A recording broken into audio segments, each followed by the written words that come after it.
साक्षी अनासने yes Marathi news मध्ये आपलं स्वागत। आता पाहूया एक स्पेशल रिपोर्ट। पेठ तालुक्यातील बाडगी ग्रामपंचायत अंतर्गत येणाऱ्या केटी बंधारा यासाठी लाखो रुपयांचा निधी मंजूर झालेला होता। अनेक प्रकारची बिलही निघालेली होती। असे असून सुद्धा बंधाऱ्याचे काम निकृष्ट दर्जाचे असल्याचा आरोप तेथील ग्रामपंचायत सरपंच व त्यांच्या सहकाऱ्यांनी केलेला आहे। आपण व्हिडिओमध्ये बघू शकतो की ते निकृष्ट दर्जाचे काम केले गेलेले आहे। असे काम की जे हाताने सुद्धा विखुरले जात आहे। या संदर्भात आपण तेथील ग्रामस्थांच्या प्रतिक्रिया जाणून घेतलेल्या आहेत। या संपूर्ण प्रकरणाला सर्वस्वी जलसंधारण विभाग जबाबदार असल्याचेही आरोप ग्रामपंचायत तसेच ग्रामस्थांच्या वतीने करण्यात आलेला आहे। मी सरपंच ग्रामपंचायत बाडगी। कामाचं नाव केटी बंधारा महसुली गाव जांभले येथे झाला। पण मग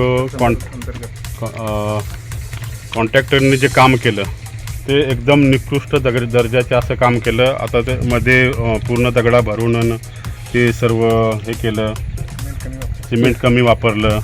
बाकीचं आता हे आपण बघितलं तिथं असं बोलत हे एकदम हाताने तरी हे होतंय।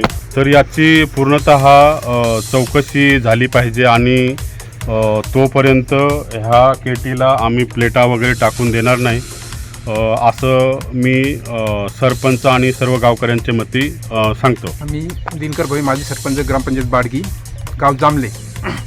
आमच्या गावामध्ये जलसंधारण अंतर्गत सिमेंट कॉन्क्रीट बंधारा पूर्ण झालेला आहे, पण तो एकदम निकृष्ट पद्धतीचं काम झालेलं आहे। त्याचं हे काम हाताने सुद्धा तुटून जाते कॉन्क्रीट काम। जोपर्यंत हे कामाची पाहणी तपासणी होत नाही तोपर्यंत आम्ही हे काम याला झडपा वगैरे लावू देणार नाही आणि त्याच्यात पेमेंटसुद्धा निघून देणार नाही। जिल्हा परिषद जोपर्यंत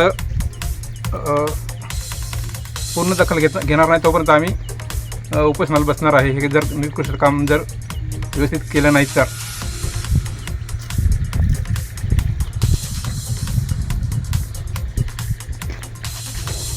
शेतीवर बंधारे म्हणजे ना बरोबर शासनाचा पैसा खर्च करायचं साधन आहे।